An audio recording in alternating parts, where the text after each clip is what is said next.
चांगलं चॅनलमध्ये आपलं स्वागत आहे मित्रांनो. आज आपण आलेलो सूरज चव्हाणच्या घरी आणि काल आपण पाहिलंच त्यांच्या घरातले सर्व मेंबर्स काल बिग बॉसच्या सेटवरती गेलेले. तर आत्या पण आहेत, आत्या आपल्या समोर आहेत. आत्या काय सांगाल, कालचा अनुभव एक वेगळाच होता आणि संपूर्ण महाराष्ट्रानं काल तुम्हाला पाहिलं, काय काय विषय होता कालचा? कालचा विषय लय मोठा होता. हा, अख्खं महाराष्ट्र रडलं हा, ते बघून. बर, हा, तिथली बी लोक रडायला लागली. हा, ती होती सगळी आतमधली ती अख्ख्या महाराष्ट्राला. एक प्रकारे भीती होती का मनामध्ये की भीती बाबा होती ना. इतक्या मोठ्या सेटवर आपण चाललोय आणि हा. तयारी कशा पद्धतीने काय? केलेली, आणि तिथून कधी कॉल आलेला तुम्हाला बिग बॉस मधून की बाबा तुम्ही फॅमिली वीक आहे आणि या फॅमिली वीक मध्ये तुम्हाला यायचंय, काय सांगाल? 2 दिवस अगोदरच सांगितलं होतं त्यांनी. बर बर. तिथं गेल्यावर दिग्गज मंडळी होती, सर्व दिग्गज मंडळी. कसं वाटलं ते म्हणजे? आणि तुमचा तो व्हिडिओ प्रचंड व्हायरल झालाय की तुम्ही चप्पल काढून आतमध्ये गेला आणि डोक्यावर पदर होता तुमच्या. म्हणजे एक प्रकारे आपण घरामध्ये जसं वावरतो आता आपण आपल्या घरात गेल्यावर चप्पल घालून जाऊ का? हा. आपण तिथं जेवण करतोय, हे करतोय, मग हा. आपण आपले संस्कार ठेवायचे ना. बर. तसं ती गरज आहे ना. एक अशा प्रकारेच गेलो ना आम्ही. एक भावनिक विषय होता. सूरजशी भेटल्यावर काय संवाद झाला? काही सीन्स दाखवले जातात, काही सीन्स नाही दाखवले जात. कशा पद्धतीने संवाद होता तुमचा आतला? आमचा संबंध म्हणजे कसा, तो सांगत होता तिथल्या बायांना, म्हणजे बर. त्या निकिताईला यांना, बर.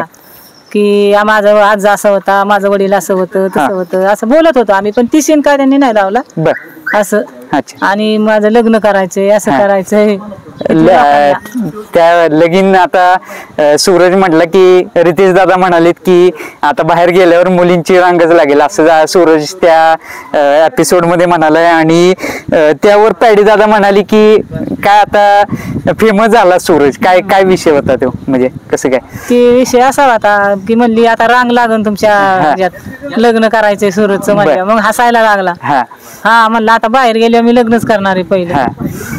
आणि एकंदरीत आतलं जे वातावरण असतं बिग बॉसचं, मोठं सेट झालं, कशा पद्धतीने आतलं वातावरण होतं संपूर्ण? आतलं वातावरण चांगलं होतं. त्याने आम्हाला सगळं फिरून दावलं. बर. मी म्हणलं बाळा तुला ती संडास उघडायला येत नव्हतं. वर्षा मॅडमनी सांगितलं ते कशा पद्धतीने कसं उघडायचं व? हा, तर ती दावलं म्हणला. परत ती स्वयंपाक कसा करतात, काय करतात, ती दावला. बर. म्हणलं आत्या मी आता चपात्या करायला शिकलो, या बर. चहा करायला शिकलोय म्हणला. म्हणलं बरं झालं बाळा, मग आता हसायला म्हणजे लागला. सर्व काही शिकलाय आता तो शिकलाय. आतमध्ये गेल्यानंतर. हा, कारण सगळं अंकिता शिकलाय. पण म्हणाली की सूरजला आता चपाती चपाती येते, येते. परत चहा वगैरे बनवायला परत मी येते. म्हणलं तुला जेवण बिवण कसं काय, म्हणजे म्हणला चपात्या देतात मला जेवायला. नाही आणि तसं तुम्ही अजून एक शब्द विचार, करमते का बाळा तुला? हा, त्यावर काय विचारलं. म्हणणं होतं ते? करमतंय का म्हणल्यावर हा. म्हणलं आता करमलं तसंच. हा, मग रडायला लागला ना. मग ते बर. करमतंय का म्हणल्यावर. एक प्रकारे आता तुम्ही डोळ्यावर मस्त इमोशन्स आले असतील, पण तुम्ही जास्त दाखवले नाहीत ते. नाही. म्हणजे ते दिसत होतं की बाबा तुम्हाला पण भावनिक झालाय. कसं म्हणजे म्हणजे आतमध्ये? भावनिक कशी झाली हा. की तो एक दिवस सुद्धा कुठं राहत नव्हता. बरोबर, बहिणींच्यात गेला, हिला इतरा, बहिणीच्यात गेला, एक दिवस राहिला, दुसऱ्या दिवशी इथं यायचा लगेच. बरोबर. म्हणून मला असं वाटायचं की राहिला कसा, हा. म्हणजे डोळ्यावर असं कातड ओढूनच हा. राहिला तो. बदल काय जाणवले तुम्ही? बदल जाणवला. तुम्ही आता बरेच दिवस, जवळपास नाही म्हटलं तर आता 61 दिवस 2 होते, महिन्याला गाठायला तरी फोनचा काय संबंध नाही, नाही, काय नाही. नाही. काय बदल जाणवले? बदल झाला ना त्याच्यात. काय? आणि परत मला म्हणला त्या मी गोरा झालोय का, हा. ते विचारलं. हा. म्हणलं झालाय चांगला गोरा, हा. पण म्हणलं खराब झालाय बाळा तू. बर. मग नाही म्हणला खराब नाही, असं म्हणत होता मला. सीता दिदीकडे येतो मी. दीदी नमस्कार. मित्रांनो, सूरज चव्हाणच्या बहीण आहेत आपल्या समोर. नमस्कार ताई. काय सांगाल, काय आनंद होता कालचा? म्हणजे इतका मोठा आनंद होता, सांगू शकत नाही. हा. शब्दात तर नाही सांगू शकत. कारण इतका माईक वर शो, हा. बिग बॉसचा शो इतका मोठा शो आहे. त्या शो मध्ये म्हणजे त्या घरामध्ये आम्हाला त्याच्यामुळं, म्हणजे आमच्या बाळामुळे आम्हाला जायला भेटले तिथपर्यंत. म्हणजे लय आनंद झाला आम्हाला तिथं त्या घरात गेल्यावर. आम्ही नुसतं गरज बघत राहिलं ते. एक प्रकारे मला वाटतं तुम्ही बाथरूम मध्ये गेलेला, बाहेर कसं यायचं, कारण सर्व आरशाचं होतं. आरशे काच मीच कम्प्युटर झालते. हा. म्हणलं आता हे दरवाजा बघून म्हणलं इथून कुठून बाहेर कुठं जायचंय, आतमध्ये गेलं. हा. तर म्हणलं काय तर म्हणलं तुला बघ, तुला माहिती ना, आम्हाला कळा नाही अजून.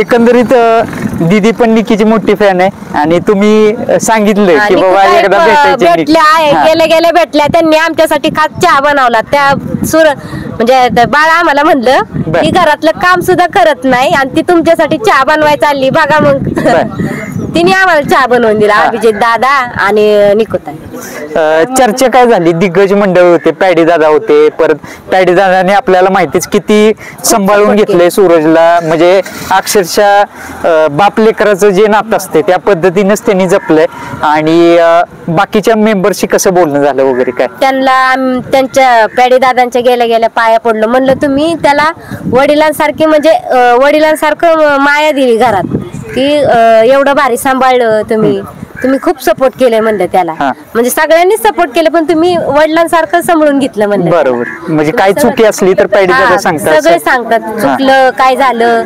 बरं कुणाला बोलायचं असलं काय ते सगळं पॅडी दादा समजून म्हणजे सगळेच सांगतात त्याला पण पॅडी दादा वेगळंच समजून सांगतात निकीचं चहा कसं वाटलं काय छान होता चहा एक नंबर चहा बनवला इलायची परत अद्रक दूध बीत मस्त चहा बनवला होता त्यांनी निकीच्या वडिलांची पण भेट झाली असं काय आलं नाही भेट दाजी म्हणाले नाही बाहेर आम्हाला व्हॅनिटी मध्ये ठेवलं होतं आम्हाला फॅमिली म्हणून म्हणजे आम्ही तिघींना ना दाखवलंच नाही कुणाला की हे सगळेच होते मला वाटतं आतमध्ये डोळ्याला कापड लावून कापड लावलं आतमध्ये जाताना तिथं बाहेर गेटवर आम्हाला कापड बांधलं परत एका रूम मध्ये नेलं तिथं बसवलं म्हणजे अर्धा एक तास तर आम्ही रूम मध्येच होतो परत आणि परत आम्हाला माईक दिले आणून माईक दिले गळ्यात घालायला मग नंतर परत अर्धा 10-15 मिनिटं बसवलं लय म्हणजे आम्हाला वाटत आणि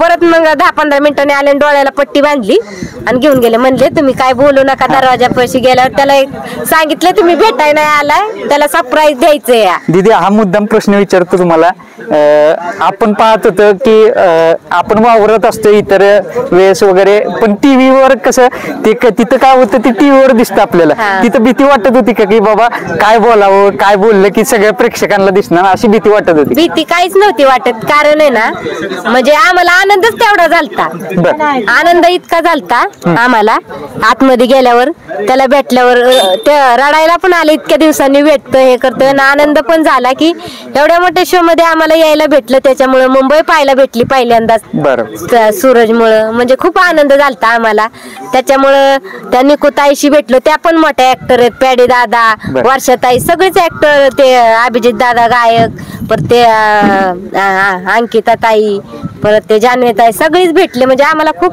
भारी वाटलं त्याच्यामुळे सगळ्यांना भेटायला भेटलं दीदीकडे येतो मी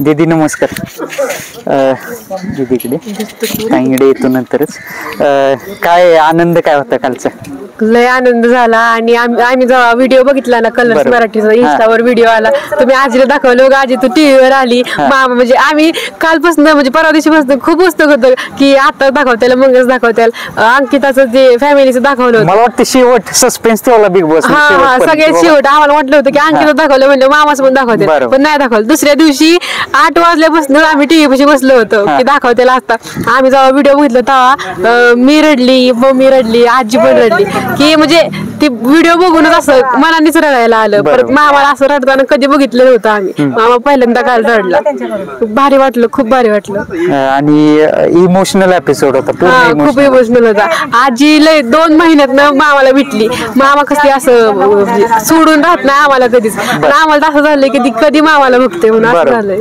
आणि मामाने फक्त ट्रॉफी जिंकून यावं एवढी इच्छा आहे शेवटची 7 दिवस आहे प्रेक्षकांना काय विनंती करशील खूप जास्त वोटिंग करा जेणेकरून मामा आपला सूरज ट्रॉफी घेऊन येईल बरं चालतंय धन्यवाद आता बरेचसे क्रिएटर्स आहेत अजून त्यांना पण मुलाखती घ्यायची मी मुलाखत थांबवतो धन्यवाद तुम्हाला कसं वाटतं सगळ्या गावाचं नाव रोशन होतंय ते लय छान वाटते आणि सपोर्ट बद्दल काय सांगाल सपोर्ट जो मिळतोय महाराष्ट्राचा त्यांचं खूप आभार आहे महाराष्ट्राचं कारण ते एक चांगल्या गरीबला घरातल्या पोराला सपोर्ट करतात असा त्यांचा सपोर्ट कायमस्वरूपी त्याच्या मागे उभा राहावा एवढीच बरं मामांकडे तुम्ही दाजींकडे दाजी माईक घ्या फक्त बस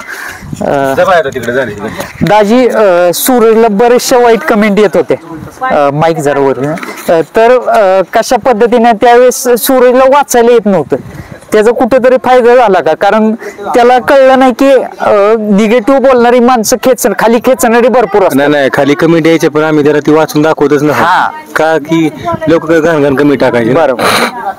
की असं तसं ह्यो असाच आहे तसाच आहे, पण आम्ही त्याला हे दाखवतच नव्हतो की तुला कशा कमेंट. त्या कमेंट करते बघतच नव्हतात. त्याचं काम फक्त काय की आपलं व्हिडिओ बनवायचा आणि टाकायचं, व्हिडिओ बनवायचा आणि टाकायचं. त्यामुळे त्याचा लय फायदा झाला. बरोबर. आणि एक प्रकारे तू पुढे जात राहिला, म्हणजे सक्सेसच्या ह्याच्यामध्ये त्याचं रूपांतर झालं म्हणावं लागेल. हो अगदी खरं. हो काल ड्रायव्हिंग एवढी केली होती काय कधी?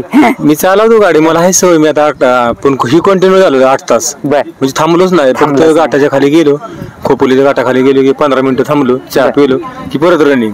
आनंद वाटला, लय आनंद. त्याला भेटायच्या आता तयारी कशी चालू आहे आता? म्हणजे आता ट्रॉफी तर फिक्स आहे, बऱ्यापैकी फिक्स आहे. 1001% ट्रॉफी अशी आमची लय इच्छा आहे. सूरजला गरीब आहे. हो गरीब घरातला आहे सूरज. टफ कॉम्पिटिटर कोण वाटतं?